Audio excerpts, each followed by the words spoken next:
What story was brought to you to write Everything I Wanted? That was another like everything kind of all at once. I had that piano progression going that I thought was really pretty on its own, and Billy sang ba-da-da-dum, ba-da-da-da-da-da. And I was like, "Whoa, that's a pretty melody." And then she was like, "I had a dream." I was like, "Oh, I had a dream. That's cool. I got everything I wanted, not what you think. And if I'm being honest, it might have been a nightmare."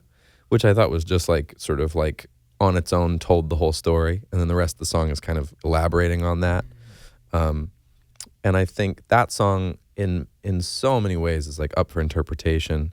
Billy's, interpretation, which I think is probably the most reliable, considering it's her life story, is that she's gone through periods of great depression in her life, and at the time had this actual dream where she had like died and nobody cared. Everyone was like, "Oh, okay," which I think is like a weird.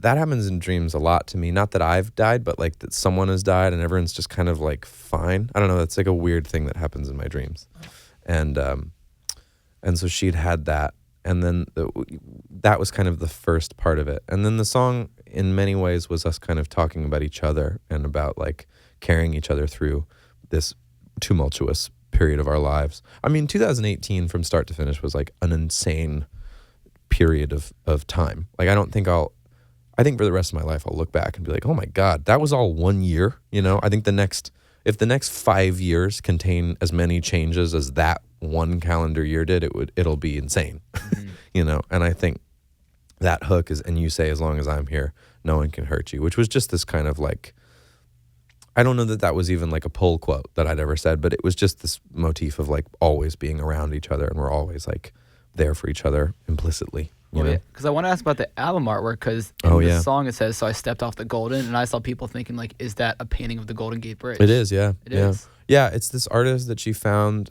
on Instagram that she just loved. He does these beautiful sort of like square painting pieces that are so good.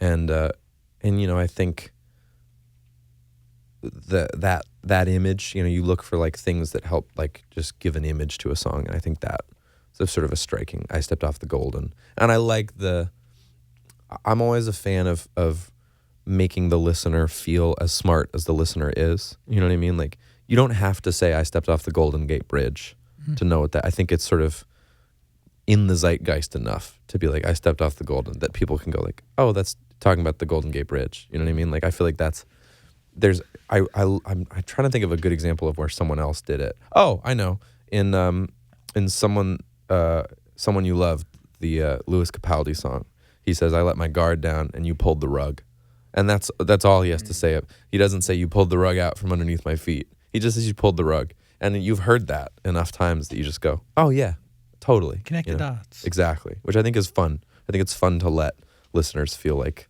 they're, thinking.